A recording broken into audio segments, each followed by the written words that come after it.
This is the Tokyo About 23 Sneaker Channel. Tokyo About 23 の Sneaker Channel です。毎日アップするので毎日見てください. And every single day I bring you sneaker content and sneaker related news and upcoming sneaker releases. And today it's no different. We're coming in with a Vapormax, but that's where the no difference stops right there, because this sneaker is out of the park. Strange, weird, unusual, unique, fascinating, and all of these things. It's the Cactus plant Flea market collaboration with the Air Max Vapormax.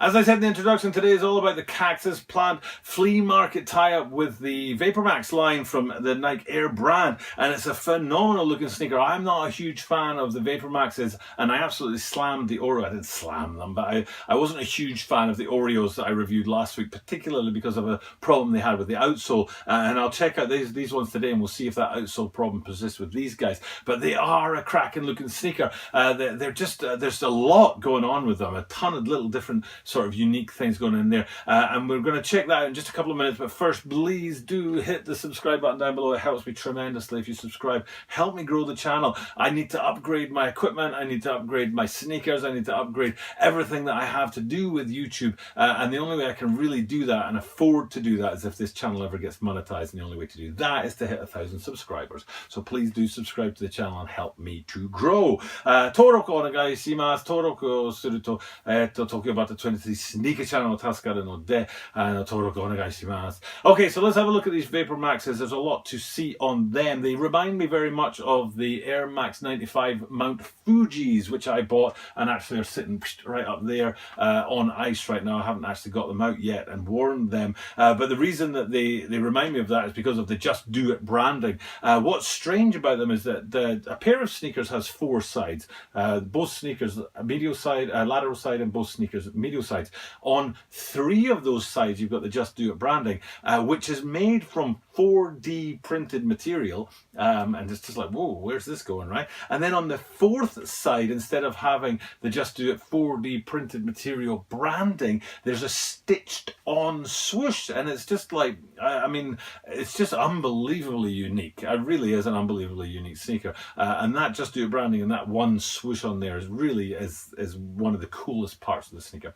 Then when you get to the back of the sneaker on the heel, you've got this cool smiley face, but it's not quite a smiley face because there's, is it four eyes it's got, or is it two mouths or something like that? So it's a bit interesting looking, shall we say, the smiley face on the heel of these guys, but is that classic yellow smiley face color. But then the signature of this sneaker, I think, I mean, that stitched on swoosh is definitely one of the signatures for sure, but I think the signature is the outsole, and as I was saying about the Oreos before, I didn't like the Oreos because of these little panels that are there to maintain durability on the outsole, and they look the wrong color on the Oreos. They kind of look like a brown color on a black and white sneaker, but if you have a look at the outsole on this, first and foremost, it's a great looking gradient outsole from front to back with the two colors there blending together around about the midfoot area. But then the panels that I was talking about, which are designed to reduce wear and maintain the outsole and the midsole for that matter on a Vapormax, they actually blend in with the sneaker and they match the aesthetic of the sneaker. So I think it's a really cool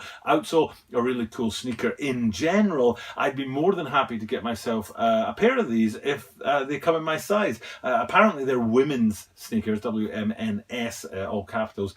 These days we don't have vowels anymore, and I don't know what a women's size runs to. My Bred 4s, which I reviewed yesterday and I will be doing on foot tomorrow, it tells me on the box there that they're a women's 14 or something like that, so I don't know why they have this distinction between women's and men's sizes, and in that case, since you know both genders could wear those Bred 4s, but I'm guessing in the case of these Vapormaxes that there's not going to be the chance for me to buy them because they won't run to a 12.5 in the US or 30.5 centimeters in Japan, so I'm not going to be able to get my hands on them, but they are a very cool looking sneaker, and if you are going to get your hands on them, please let me know, because I would really love to know if anybody does grab a hold of these.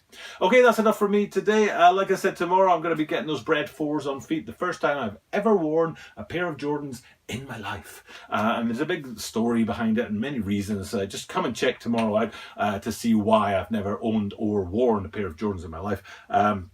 and then watch me put them on feet for the very, very first time, which is a great moment for me and my channel.